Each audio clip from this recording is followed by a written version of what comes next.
my gosh, you guys quieted down so nicely. Must be education people. Yeah. Okay, great. So it's 9:30, and so we have an hour to cover a lot of ground. So I'm going to get us started. So on behalf of myself, I'm Melissa Kearney, and my colleagues at the Aspen Economic Strategy Group, along with our colleagues at the University of Chicago Education Lab who have partnered with us on this event this morning, I want to welcome everyone here this morning, those of you who have joined us in person as well as everyone on the live stream. Thank you for taking the time to engage with us on this critically important topic, overcoming pandemic learning loss. If you're here with us this morning, you no doubt know that U.S. students suffered great setbacks during the COVID pandemic and associated school closures. Crucially, national test score data reveal that large learning losses remain. So we're here this morning to talk about what needs to be done to close these gaps and get American students back on track. The stakes of failing to do so are high. If we fail to overcome the learning losses that American students incurred during this period, a generation of young Americans will have lower levels of human capital, productivity, and earnings throughout their lifetime. We owe it to this generation of students to make up for the educational setbacks that they were saddled with, and it is in our nation's economic interest to do so. This event corresponds to a paper on this topic that's included in the recently released 2023 AESG Annual Policy Volume. That policy paper on overcoming pandemic-era learning loss is written by University of Chicago professor Jens Ludwig and Northwestern professor John Gurian. We're delighted that Jens Ludwig is here with us today and will be participating in our panel discussion. Jens is the Edwin A. and Betty Bergman Distinguished Service Professor at the University of Chicago, the Pritzker Director of the University of Chicago's Crime Lab, and the co-director of the University of Chicago Education Lab. He will be joined on the panel by Nakia Towns, who is the Chief Operating Officer at Accelerate, a nonprofit startup dedicated to closing student achievement gaps. Prior to her current role, Nakia was the deputy superintendent of the largest school district in Georgia, having previously held a number of executive level positions at the state and district level in Tennessee. She's a committed and experienced leader in K-12 education, and we're thrilled she's here with us this morning. Our third panelist will be Nat Malkus. Nat is a senior fellow and the deputy director of education policy at the American Enterprise Institute. He is a national expert on a range of educational issues affecting students across the country. Before launching his career as an education researcher, Nat worked for 4 years as a middle school teacher in Maryland. Before we have our panel discussion, we'll have introductory remarks from Robert Gordon, who is currently the Deputy Assistant to the President for Economic Mobility within the Domestic Policy Council at the White House. We're very fortunate that Robert was able to join us this morning. And beyond that, I would say our country is very fortunate to have Robert in the White House at this critical moment in time. He has vast experience and expertise working in key government positions, including in the Department of Health and Human Services, the Department of Education, and the Office of Management and Budget. Early in his career, he worked at the New York City Department of Education.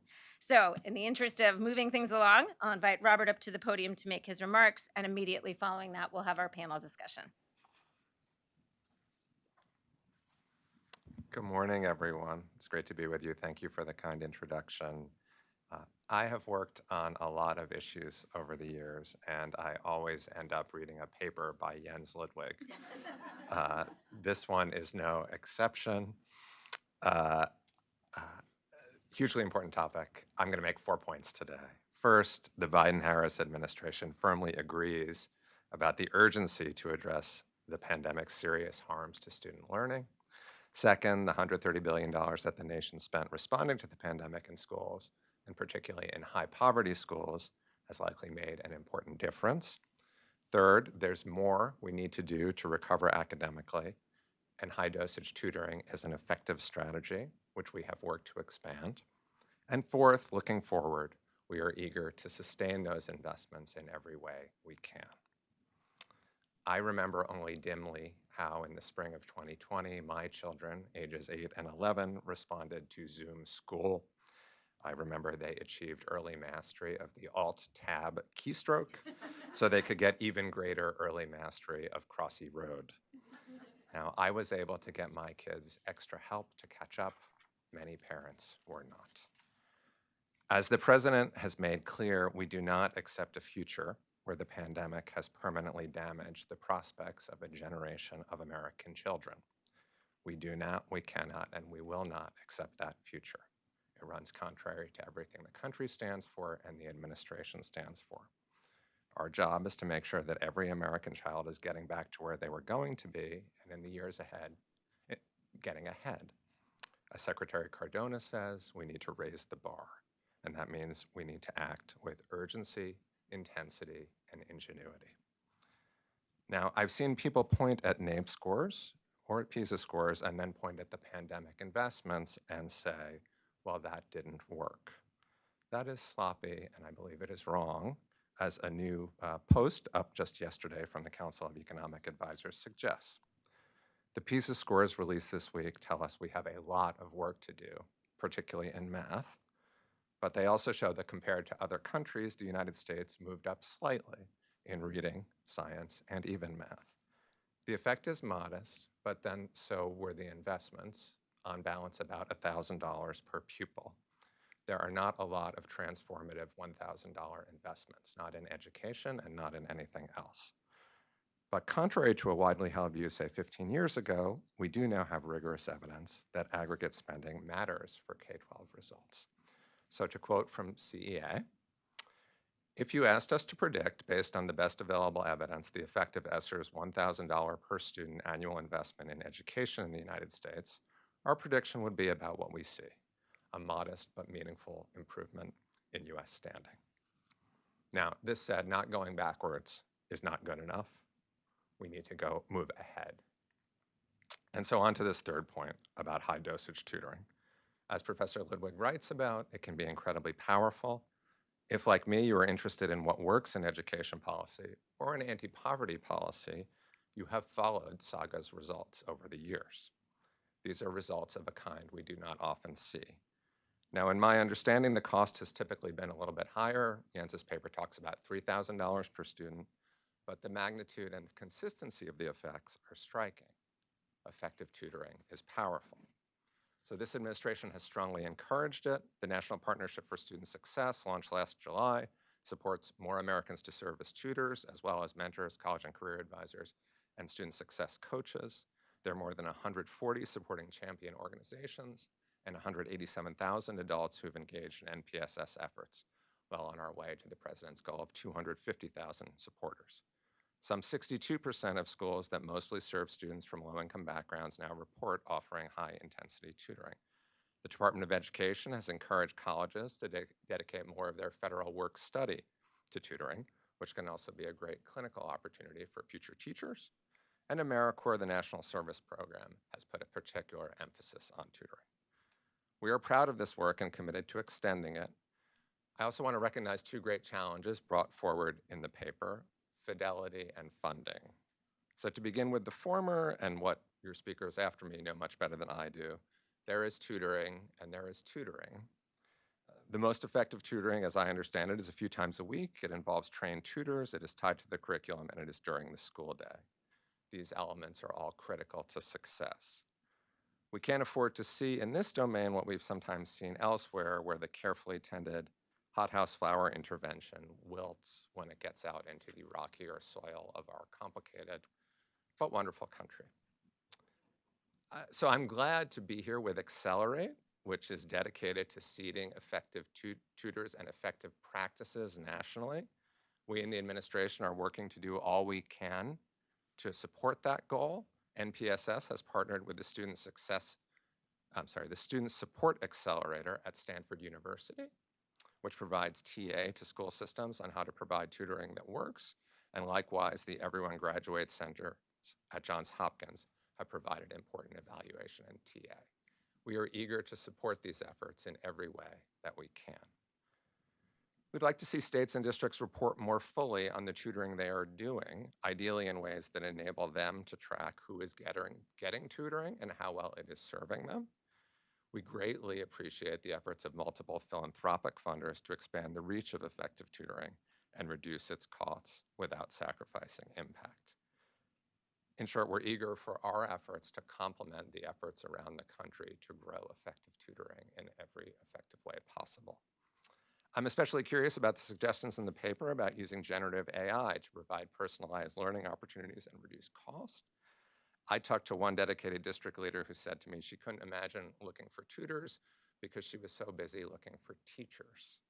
So we need teachers and we need tutors, and if we can get technology to help them both succeed, so much the better for students. As to funding, while pandemic funding is flexible, we've urged states and districts to spend it wisely. In general, they're required to expend funds by September 2024, but they have an opportunity to expend over a longer period on contracts with nonprofit providers of effective tutoring. That is not the only smart use of funds, but it is certainly a wise one. States will also have the opportunity to invest in tutoring with the historic increases in Title I and IDEA, which this administration has secured. And we welcome the conversation, which this paper aims to spur, about the potential of further investments. Spending wisely matters in education, and spending enough does too, and this administration has worked to achieve both. So in closing, we want to do everything in our power to close learning gaps. Tutoring is an enormously powerful tool for achieving that goal, and we are excited to collaborate in every way we can to advance it. Thank you for having me.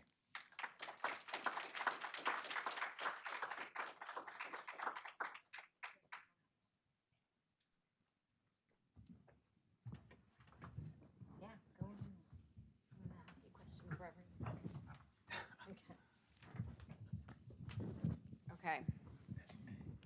Is this on, Sean? Yes. Okay, great. So thank you so much to Robert Gordon. I am very encouraged to hear him say very explicitly and directly that the president and vice president in this administration knows that we cannot accept the persistent learning losses that we're still seeing, knows that not going backward is not enough, and we have to go forward. And so all that's very encouraging. And so I'm eager to hear from you all where you think we are and what we have to do to move forward. So Robert already teed this up by referring to your paper, Jens. So I'm going to start with you. What is your assessment of the current state of pandemic era learning loss? How likely is it that the scars will be lasting? And in your view, what needs to be done now to make sure that that doesn't happen? Yeah, great. Thanks so much.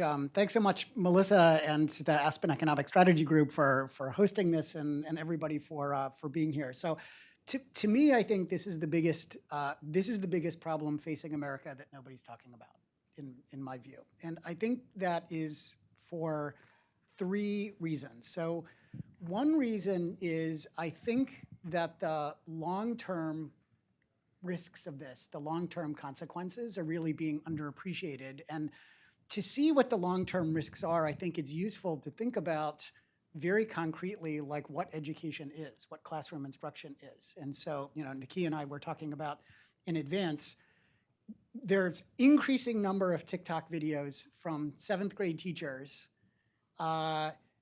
reporting a growing number of kids with academic skills at like a 3rd or a 4th grade level now, right? And so you have a classroom of 30 kids, some of them are at a 7th or 8th grade level.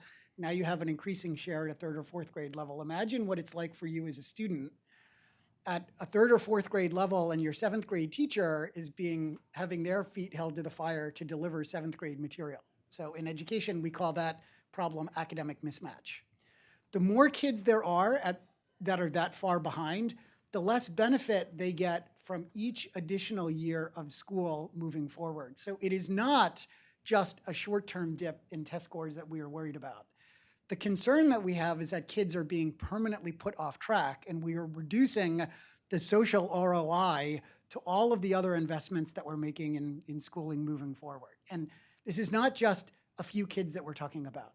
50 million kids were of school age through the pandemic. So this is a huge, gigantic issue. I think the second reason, so that's underappreciated. I think the second reason why we do not have our hair on fire the way it needs to be is there are no compelling visuals that come out of this. So we have just gone through a once-a-century public health crisis. No one alive has been through this before. And one reason that everybody was so concerned about the public health crisis was you would pick up the New York Times and see images of waiting lines for the ER, piles of body bags literally on the sidewalk, right? That once-a-century public health crisis has created a once-a-century public education crisis that has no visual. What you see is kids sitting at desks looking a little confused, right? You see a New York Times graph of a dip in a NAEP score from 520 to 50. Like, who knows what the NAEP scores are? What does that mean, right? And so I think it's just much less emotionally salient, I think, for all of us, even though it's just as important. And I think the third reason this hasn't been as high on the public agenda as it needs to be is I think most people have not fully appreciated how hard it has been for the government to respond in the way that it needs to. You know, if we want to dramatically change the rate of student learning, we have to dramatically change what we're doing. And that has been very hard for schools to do while they have also been dealing with the chaotic aftermath of the pandemic, right? So that's just, everything has been crazy and schools have had to navigate the same craziness we all have. I think the second challenge for schools is that schools are organizations, and every organization has inertia and status quo bias. That's true at the University of Chicago, where I work. That's true for K-12 schools as well. One of the key things that we believe needs to be done for tutoring to be really successful for kids is you need to find time during the school day. It's just been very hard and slow for schools to break out of the normal mode and prioritize and find that time. I think the third reason that it's been hard for schools to respond to the level they need to, given the scale of the challenge, is, you know, when you originally saw the budget numbers for ESSER, the federal assistance to schools on the heels of the pandemic, it was, I think $190 million is a number that I've internalized. Sounds like a huge amount of money. And then you do the math and you realize it's $190 million spread out over a bunch of years against the backdrop of a school system in America that spends something like $800 billion a year. And so when you divide the annual flow by the annual ESSER dollars by what we're currently spending, it comes out to something like a 6% increase in spending, which at some level is a lot. But at another level, the scale of the problem is gigantic. Okay, so one of the things that John Gurry and I have been arguing for is, so what all of that adds up to is we know that tutoring can be enormously effective. We know that 10 out of 10 kids have been negatively affected by the pandemic, but only something like 1 out of 10 kids right now is getting tutoring. It's a problem. It's a problem because the ESSER dollars, even with this extension, the federal assistance is basically running out right around the corner, and we've just started to get going. It's like we're quitting at the finish line. Maybe the final thing that I'll just say, Melissa, if I can add one more point, is so we've been arguing that we need an Operation Warp Speed for kids. We need to give schools more time, more money, and more accountability, sort of a nudge or a push, whatever you would want to call it, to do the hard things that'll really help kids. And to me, this really should be a bipartisan thing, right? Because if you think about, in the 2023 economy, human capital is what drives economic growth, right? And, you know, you should think about this as an investment in long-term economic growth. There are estimates out there that suggest that if we don't remediate this pandemic learning loss, this cohort of 50 million kids will experience reduced lifetime earnings of something like $900 billion. It's a lot. If we make this investment, we will get this money back, right? It just feels like such a missed opportunity. So if the thing that you care most about is economic growth, you should really care about this, right? If the thing that you care about instead is economic mobility and equality, you should really care about this. The kids who have been most adversely affected by the pandemic are not my kids, not Robert Gordon's kids. They are the most economically disadvantaged, socially vulnerable kids in the country. And if we fail to have the school system remediate these problems, those are the kids who will experience the largest hit to their future earnings. And so if we don't fix this, it's just going to further widen all of the income inequality, wealth inequality, racial disparities that we care so much about fixing in the country. Thank you so much. I think you've laid out a really vivid case, and I can't help but think, perhaps less graciously than the way you articulated it, in those same New York Times issues that had pictures of people lining up for the ER, I don't think it would be hard to go back and find a story on the next page about how kids are going to be resilient. And I think we're only realizing now how wildly optimistic and off base that were. And the kids who are most economically disadvantaged, as you just said, were unsurprisingly the least resilient, and we're seeing the least able to bounce back. So I hope that you and we can help set more people's hair on fire over this issue. Nakia, as someone who's been on the front lines of this and in the school districts, what do you see as the major opportunities or impediments to moving things forward in the way Jens so eloquently said we have to? So I'm going to echo some of what Jens has said and what Robert said to start this conversation. What we have to pay attention to is the fact that there are a set of kids who are moving through our schools right now, not our early learners, where there's been a lot of investment around the early literacy work, right, in the science of reading, but those kids who were really caught in the middle of the pandemic as they entered school, as they were going into middle and high school. And that's where we have to focus more energy around what's happening to them. NWEA has put out data that shows that the average 8th grader is a full year behind. And when we say average, that means that there's plenty of kids who are more than a full year behind in their learning. So that TikTok, viral video conversation that Jens and I that we were having is a reflection of the fact that teachers are experiencing this.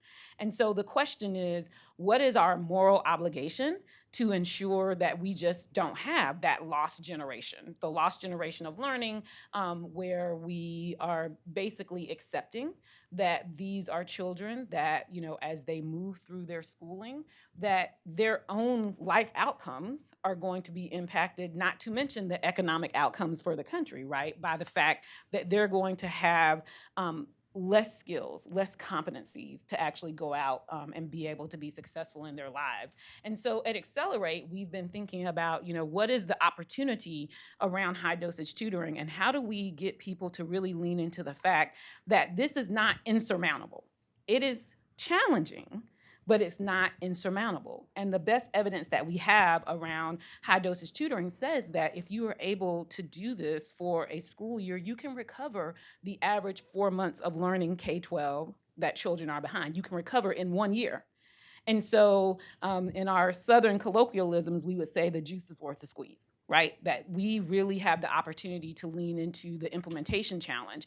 And we at Accelerate have seen that there are districts who are doing this at scale. Baltimore City Public Schools was able to offer tutoring to 15,000 kids in the 22-23 school year on an enrollment of about 70,000. This year, they expect to approach 20,000 kids. They're managing a portfolio of 14 plus tutoring providers, as well as an in-house tutoring program that they have. Guilford County schools in North Carolina, similarly, 12,000 students that they tutored last year. They're implementing a data platform. They're really going to lean into the attendance and dosage. So I say this to say, at scale, there are districts who are penetrating 25, 35% of kids that are able to receive tutoring, and they're prioritizing the kids who are furthest from opportunity, those who were most vulnerable in terms of the pandemic. So from my perspective, we really have to think about the three, priorities. Jens mentioned the funding. We need to ensure that these funding streams are able to be identified to be used for high dosage tutoring, that state governments can identify additional funding streams at the state and local level, as well as the utilization of the federal funding that we have. The second part is integration.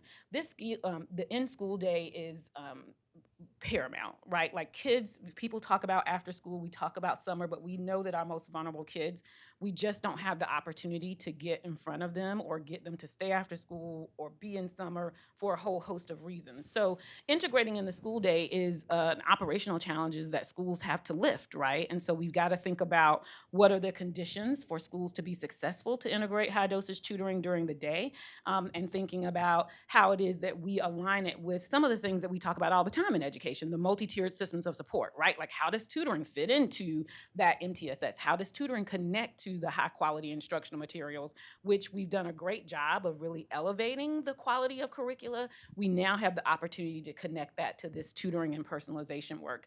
And then finally, it's what I'll call little A accountability, right? In education, we know that you can't just say you're going to do a thing. You have to actually do the thing. And so right now, we do have, as Robert was noting, 62% of schools saying that they're offering high-dosage tutoring. The challenge is kids are not getting the 50 hours of consistent tutoring that we know is what the evidence said will lead to the learning gains that we need to see. So how do we look at that accountability piece? It needs to be around the data reporting, transparency, how kids are getting tutoring and whether or not they're getting it at the level of intensity that they need. And then there's another concept that we are really supportive of at Accelerate, this notion of outcomes-based contracting, where we want to make sure that tutoring providers, third parties that come in and say they're going to serve kids as tutors, that we have a mutual accountability between the school and the partner to say that, first of all, the contract is at risk, up to 40% of the contract value, if you don't serve the number of kids you say you're going to serve, and if we don't see the results that we expect to see in terms of their learning gains. So it really builds in the return on investment that I think a lot of people are wanting to highlight, that we're all wary that there's no money to waste, right? So we want to make sure that children are actually getting the services that we need.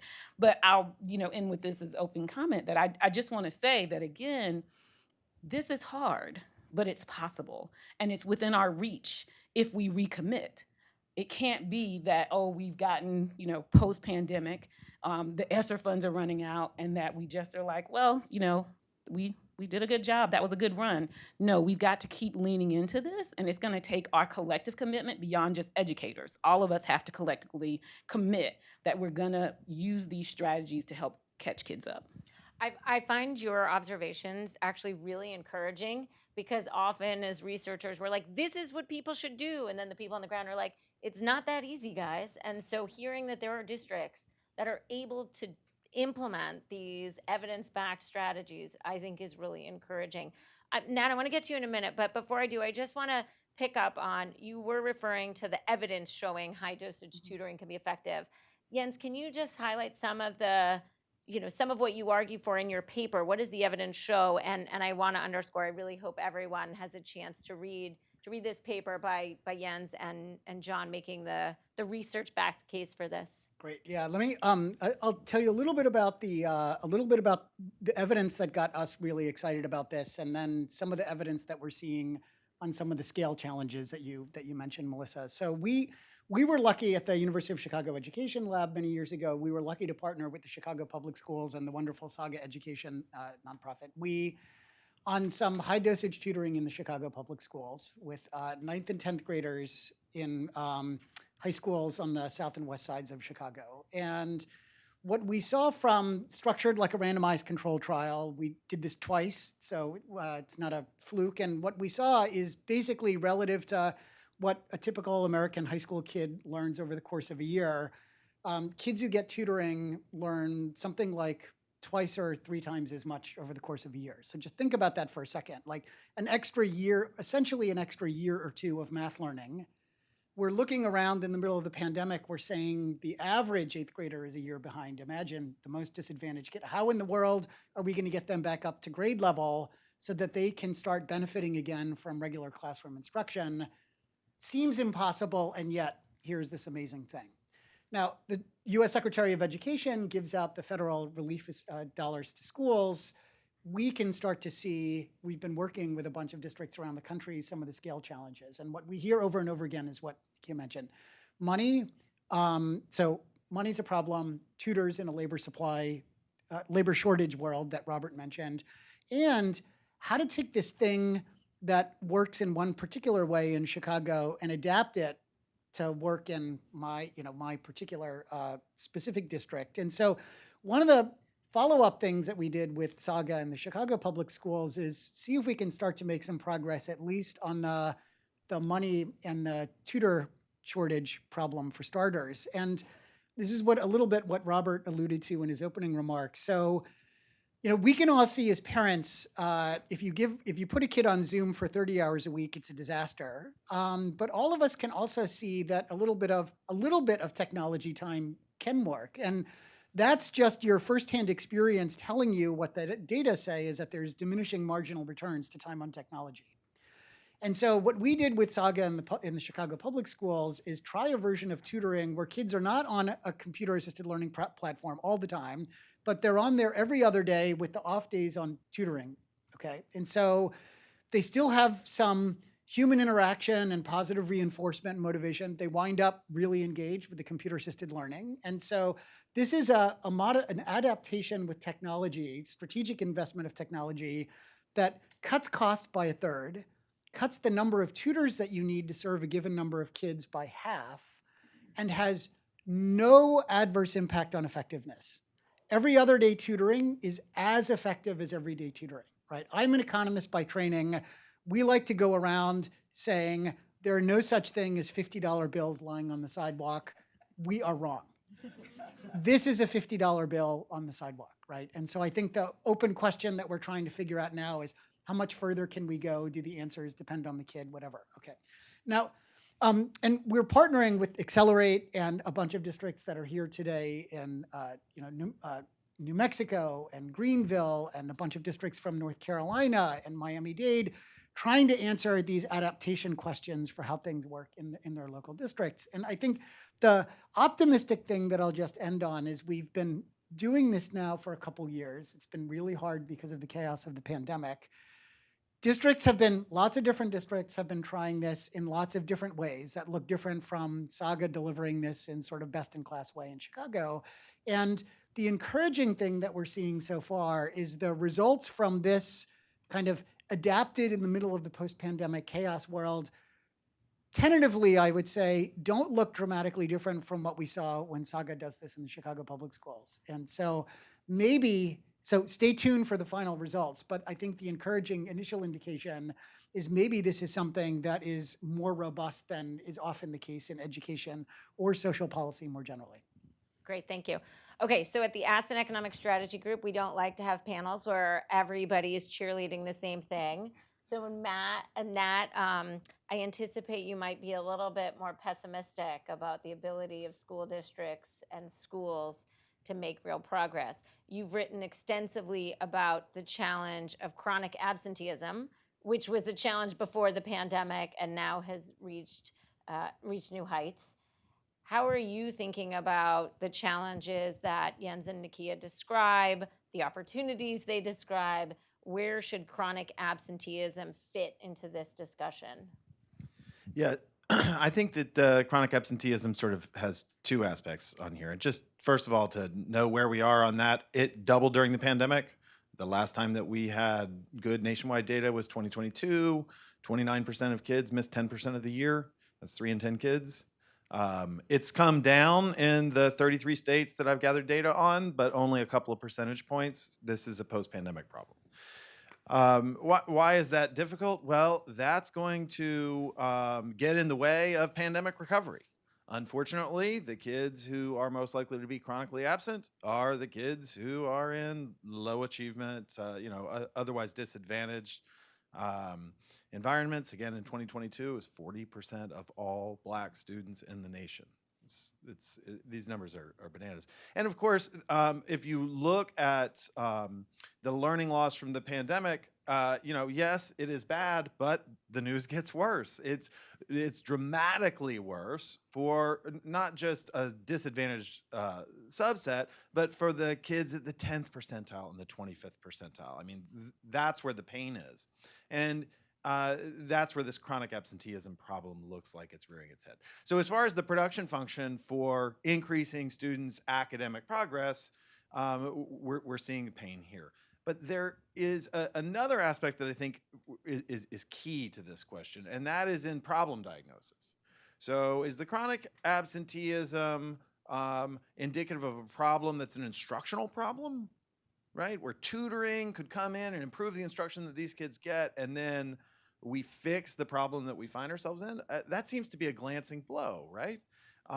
If we're having kids not showing up for school at high rates, we're looking at the same kind of problem with the high-dosage tutoring programs that are not in the school day that we've seen around, where we have single-digit participation. So the real challenge that I worry about, that the chronic absenteeism data suggests is going on here, is that we don't have a sort of an instructional problem or a policy problem. We have a culture problem in schools, and that is that the exceptional circumstances of the pandemic led to sort of behavioral and cultural changes at schools, and those have not snapped back.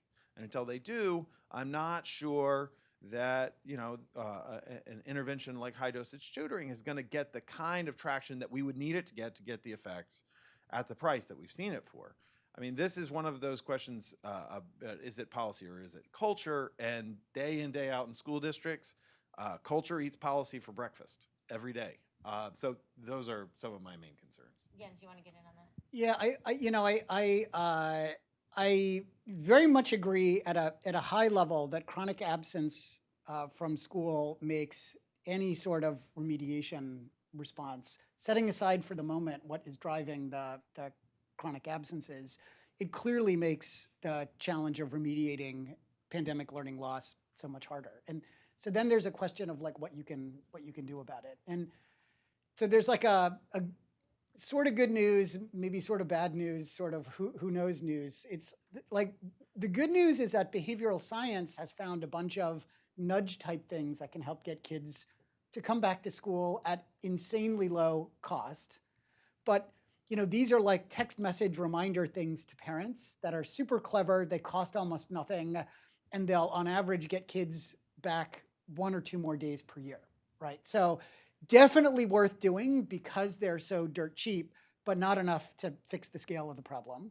I was talking to someone yesterday who worked in education in Washington State and was describing to me their use of a state law that allows the criminal justice system to detain kids, not parents, but kids who are chronically absent. Not clear that helps. You can think of some downsides to that too, right? And you might say, well, maybe we'll use fines instead of literal detention. I can see some downsides to that as well. So it's hard to think about how you would use sticks or negative incentives to get your way out of the problem. The constructive thing that I just wanted to end on is so that leaves carrots. That's many years ago, we did my research center did a different project with the Chicago Public Schools where we worked with an organization called Youth Guidance, and they had a Becoming a Man program. And that was working with some of the kids who are among the least connected to school at that time. This is pre-pandemic. And what we saw there was big increases in school attendance, even though that was not sort of a direct focus of the intervention. And experiments are better at telling you what happened than why, but one plausible hypothesis is that the Becoming a Man intervention is creating more of an attractive lure for going to school. I think an open question is, let's go back to the 3rd grader that Nakia is seeing in the TikTok video in a 7th grade classroom. That cannot make school a very appealing option for a kid. Right, I'm going to school and I'm 4 grades behind, 4 years behind what the teacher is covering. That doesn't make me feel good, doesn't make me feel like I'm learning very much. If the hypothesis is, this is something that we'll have to see in the data, could that be this is part of the aspirational logic of maybe we can create a carrot here by making some part of the school day feel more academically, developmentally productive than what it might for kids before. TBD. I'd love to pick up on where Jens left off. I agree with Nat that the chronic absenteeism problem it's dramatic, right? And we were seeing this when I was in the district, just 9 months ago, and understanding that obviously when kids aren't there, like we're not going to tutor our way out of kids not being there for an instructional day. To your point, it reduces, yes, the tutoring dosage, but in fact, like you're not getting the full day of learning. But a couple of things. anecdotally, to Yin's point, and that we want to continue to study, we were in East Baton Rouge at a local elementary school with a virtual tutoring provider focused on early literacy, and they were engaging that program at the beginning of the school day, in which the principal there said to me directly that they'd had a challenge that kids just tardiness, which also impacts, right? They're late, they're missing the first 20, 30, 40 minutes of school. And that when they rolled out the virtual tutoring program and communicated to parents that your child has this, opportunity to engage with this literacy program, and it's going to start every day promptly at 8:30, she noted to me attendance had improved because parents thought, well, we're going to miss something that is different, right? It's not just my regular classroom teacher, and I'm thinking, it's okay, they'll just show up a few minutes late. Now they felt like, oh, there's something that we have to do at the beginning of the day.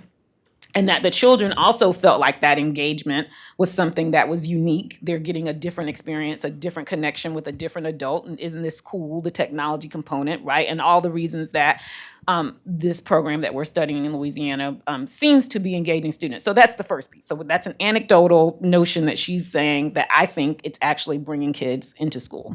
In the larger, research, obviously, we worked a lot in the district in terms of the connectedness and children having a connection to an adult who cares about them. What tutoring provides is that there is another caring adult who gets this more concentrated, individualized time. So it's relationship building.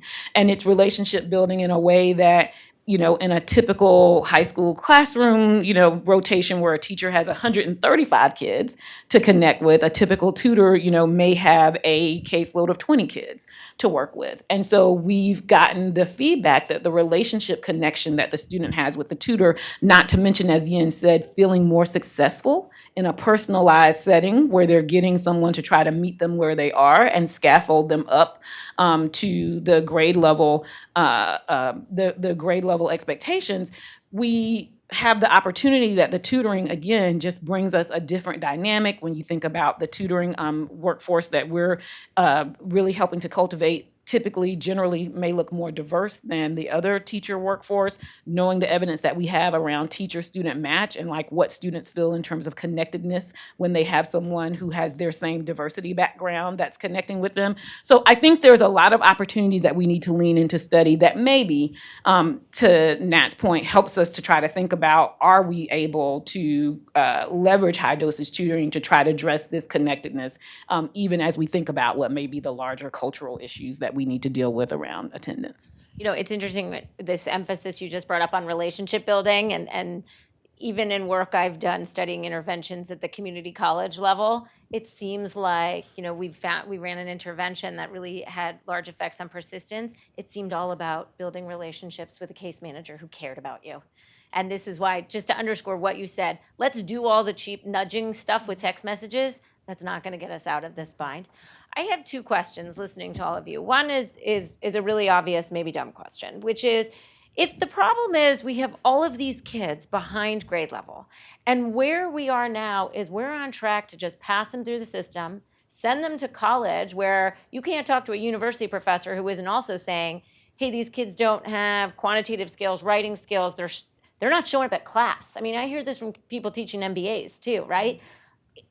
At what point do we just stop passing people through the system? Like, maybe that's what it's going to take to set people's hair on fire is, hey, 30% of American kids in 8th grade weren't passed through to high school last year. That's my first obvious question. The second question I want to get on the table, what do you all see as the role of the federal government, state governments, and districts here? So I would just address the first question. I to some degree, I think this is the ship has passed on this one.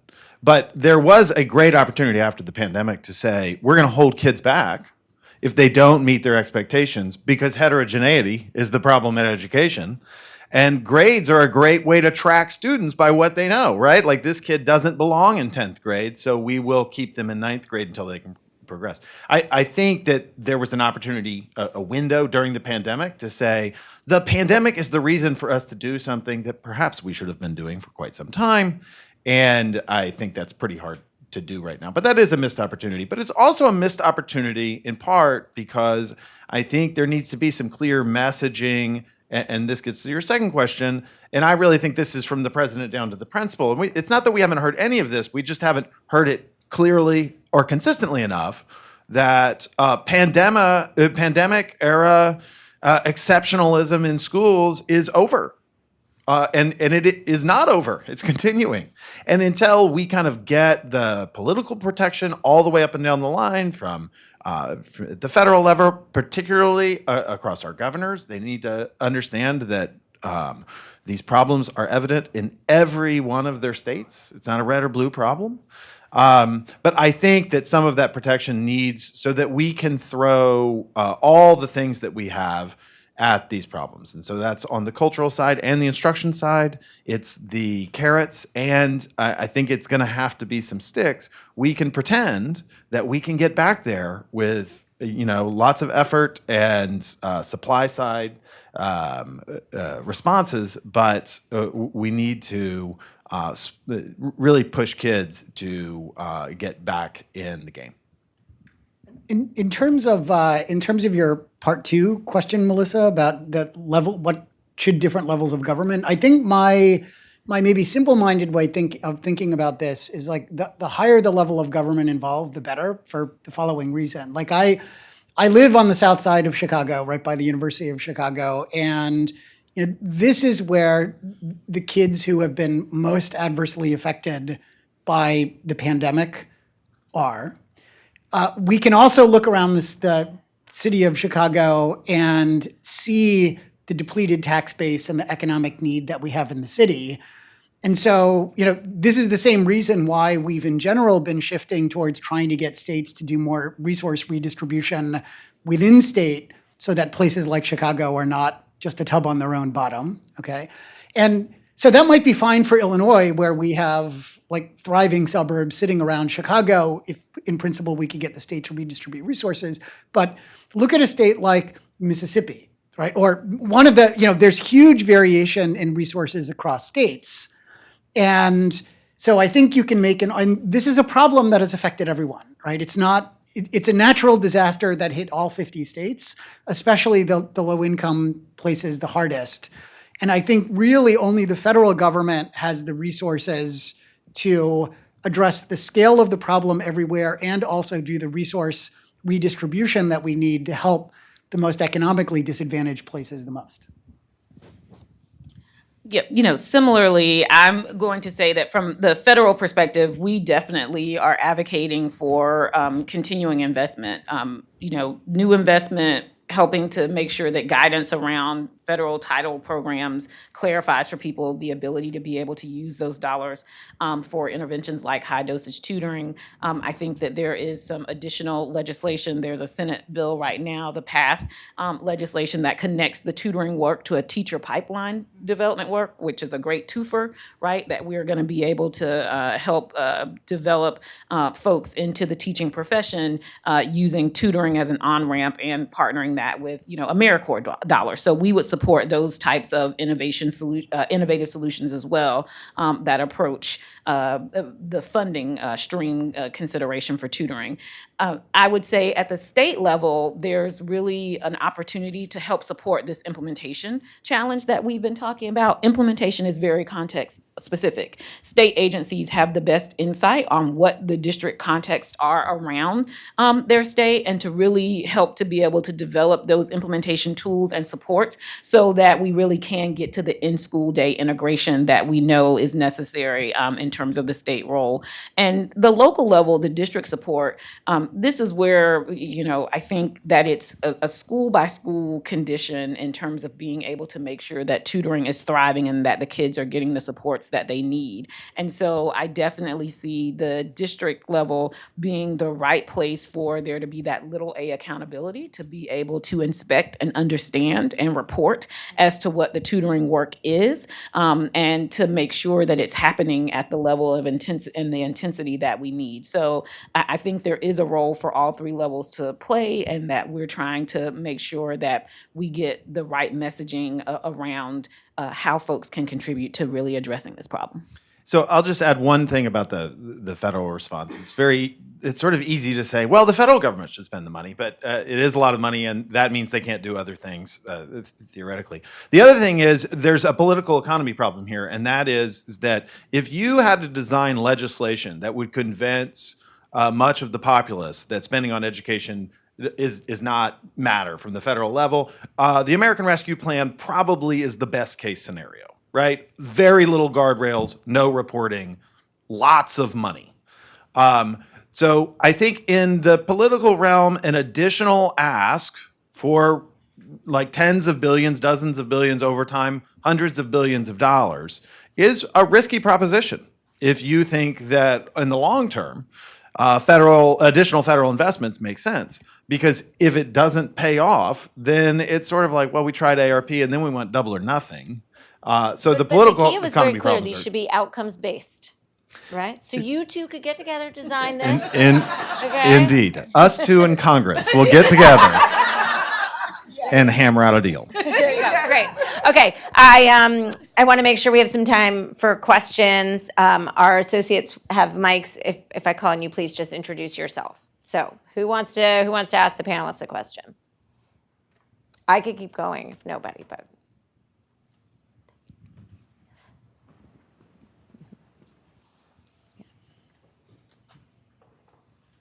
Hi, thanks.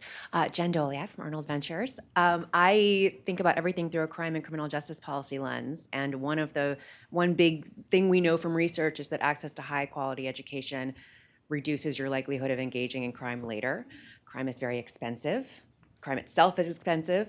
Police and prisons are expensive. I'm wondering if one way to perhaps make this kind of program appealing to folks who don't care as much about the economic growth, economic mobility arguments could be calling it a strong crime reduction, crime fighting strategy.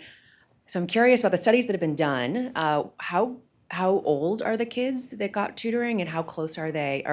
Are you able to look at what happened to their criminal justice involvement? Yeah, great question. So we have, when we did the work with Saga in the Chicago Public Schools, we were working with 9th and 10th graders with samples that were, for idiosyncratic reasons, disproportionately male.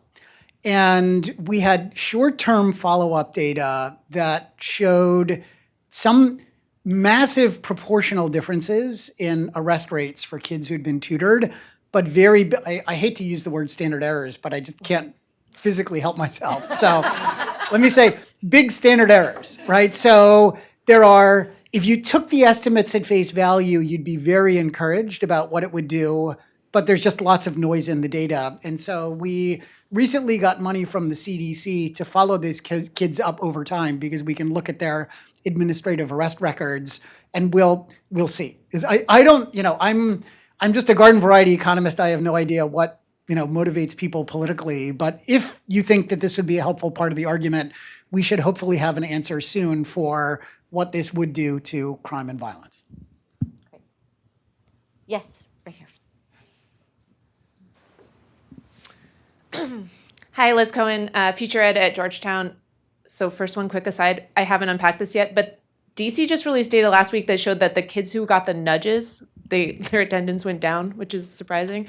So I have to kind of figure out what's going on there. But my actual question is about the role of parents in both absenteeism and tutoring. I think one of the things that hasn't come up yet today is the fact that there's a lot of data that suggests that parents think their kids are doing much better than they are, which might suggest why parents care less about whether their kids are at school all the time, and perhaps why parents may or may not know or care whether their kids are involved in tutoring. And I've spent a lot of this year visiting tutoring programs, and I'm always asking schools, do you tell parents that you're doing this tutoring program, especially in places where the whole school might be doing it? And a lot of them are like, oh. And so I'm just curious about how both what the research shows and how you all are thinking about the role of what parents need to know and understand to kind of attack both of these issues around absenteeism and tutoring. Do you want to go ahead? I was going to say one very quick thing is I don't know the DC specific nudge, but Todd Rogers at the Kennedy School has done a lot of really helpful work helping recalibrate these misperceptions from parents that I think has been really helpful. But again, it's helpful in a way where it like increases attendance by a couple days at a cost of zero. So it would be insane not to, like, from a benefit cost ratio perspective, it's like a miracle. But again, it's not enough by itself.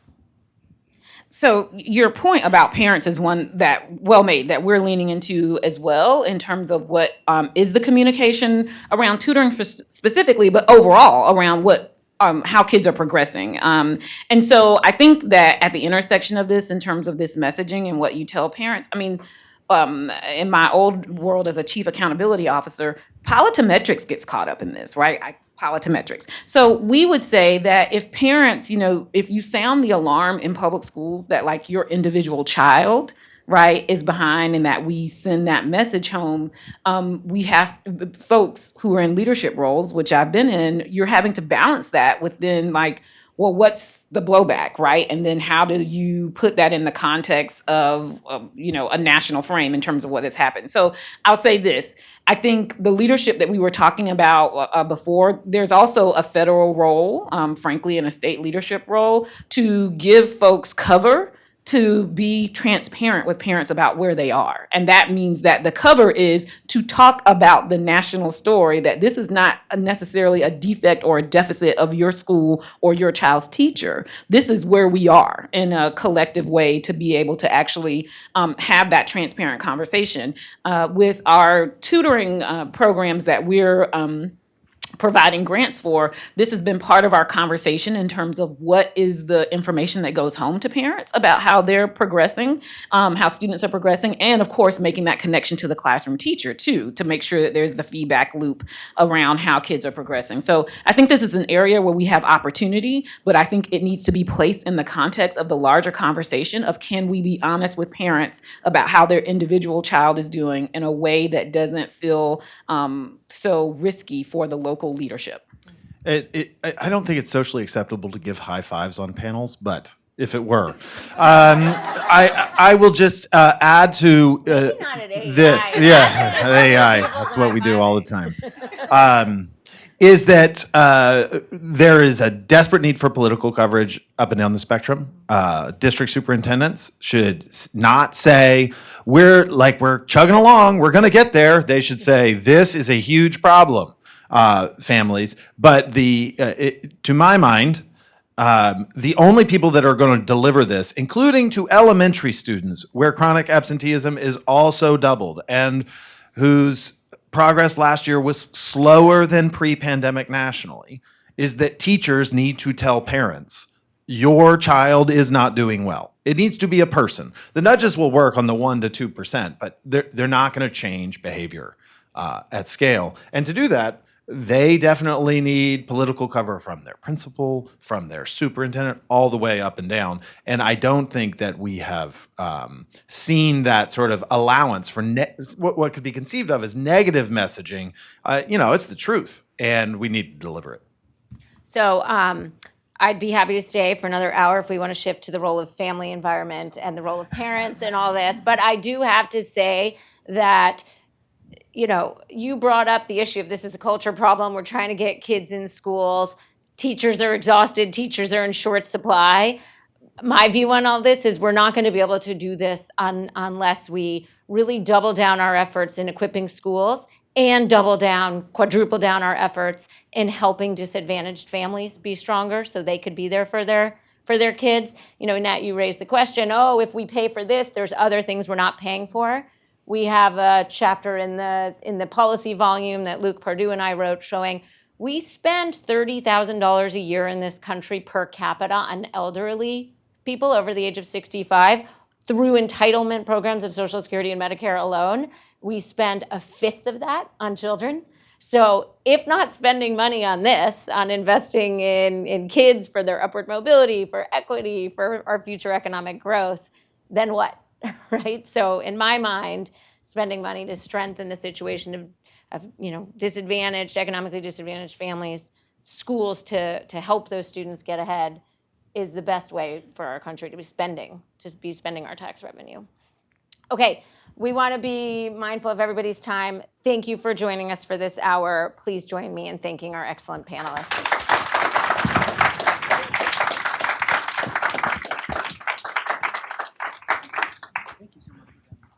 Yeah. No, that was great. That was good. I'm gonna get it. Thank you so much. This was great. I